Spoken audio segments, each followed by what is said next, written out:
Apa yang bakal terjadi jika perang Israel versus Iran terus memburuk? Ya, mungkin tak sedikit yang bertanya-tanya akan hal tersebut, mengingat ketegangan Israel dan Iran masih terus berlangsung. Meskipun sejauh ini konflik masih terbatas antara Teheran dan Tel Aviv, banyak pihak termasuk PBB telah menyerukan agar keduanya menahan diri. Namun, bagaimana jika seruan tersebut diabaikan? Apa dampaknya jika eskalasi konflik meluas dan melibatkan negara-negara lain? Inilah sejumlah skenario terburuk yang mungkin terjadi, sebagaimana dirangkum dari BBC.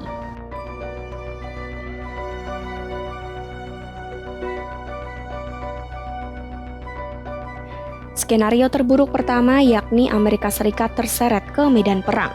Meski AS membantah terlibat secara langsung, Iran meyakini AS memberikan dukungan Israel setidaknya secara diam-diam. Iran berpotensi membalas dengan menyerang aset-aset Amerika di Timur Tengah, termasuk kamp pasukan khusus di Irak, pangkalan militer di kawasan Teluk, hingga fasilitas diplomatik.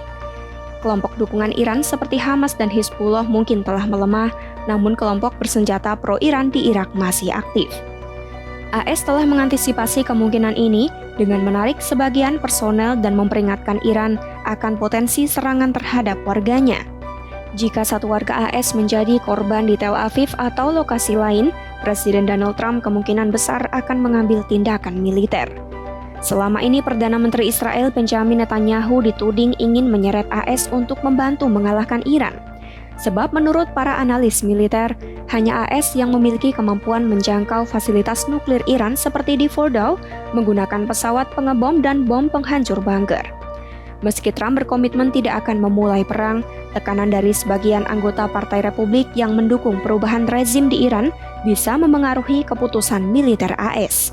Jika AS terlibat, maka konflik akan semakin memanas dan membawa dampak global besar.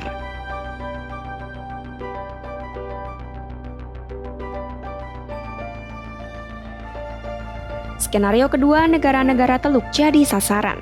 Jika serangan ke Israel tak berhasil melemahkan kekuatan militer Tel Aviv, Teheran bisa mengalihkan targetnya ke negara-negara Teluk yang dianggap mendukung Israel. Sasarannya bisa berupa infrastruktur energi seperti kilang minyak dan pelabuhan ekspor. Meski sempat ada rekonsiliasi antara Iran dan beberapa negara Teluk, banyak dari mereka tetap menjadi lokasi pangkalan udara Amerika. Beberapa juga diduga mendukung Israel menghalau serangan rudal Iran pada 2024. Jika Teluk diserang, mereka mungkin akan meminta dukungan militer dari AS dan sekutunya.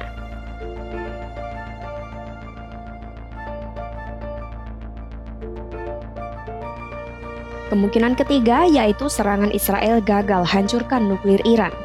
Jika fasilitas nuklir Iran terlalu terlindungi dan tidak dapat dihancurkan, maka serangan Israel bisa berakhir sia-sia. Saat ini, Iran diprediksi memiliki sekitar 400 kg uranium yang telah diperkaya hingga 60%, hanya selangkah lagi menuju tingkat senjata. Uranium itu bisa jadi disimpan jauh di dalam fasilitas rahasia.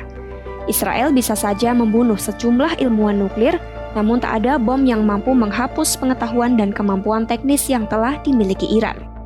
Kondisi ini justru bisa membuat Iran mempercepat pengembangan senjata nuklir sebagai upaya antisipasi. Jika para pemimpin militer Iran yang baru lebih ekstrim dan kurang berhati-hati, risiko eskalasi konflik akan semakin besar. Israel mungkin akan terus melakukan operasi jangka panjang yang dalam strategi militer Israel dikenal sebagai memotong rumput. Iran juga bisa mencoba menutup Selat Hormuz, jalur penting perdagangan minyak dunia. Di sisi lain, Houthi di Yaman yang dikenal nekat bisa meningkatkan serangan terhadap kapal-kapal di Laut Merah.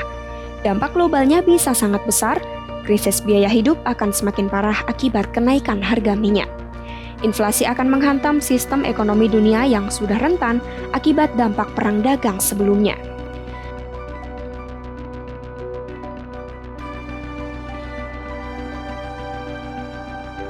Kemungkinan terburuk selanjutnya yaitu rezim Iran jatuh sehingga timbul kekosongan kekuatan. Jika tujuan Israel tercapai dan rezim Islam Iran berhasil dijatuhkan, muncul pertanyaan besar soal apa yang akan terjadi setelahnya. Netanyahu mengeklaim serangan ke Iran bertujuan membuka jalan bagi rakyat Iran untuk meraih kebebasan. Namun perubahan rezim kerap memicu kekacauan sebagaimana yang pernah terjadi di Irak dan Libya. Kekosongan kekuasaan di Iran bisa memicu konflik sipil yang tak terkendali serta menimbulkan dampak regional dan global yang tak dapat diprediksi.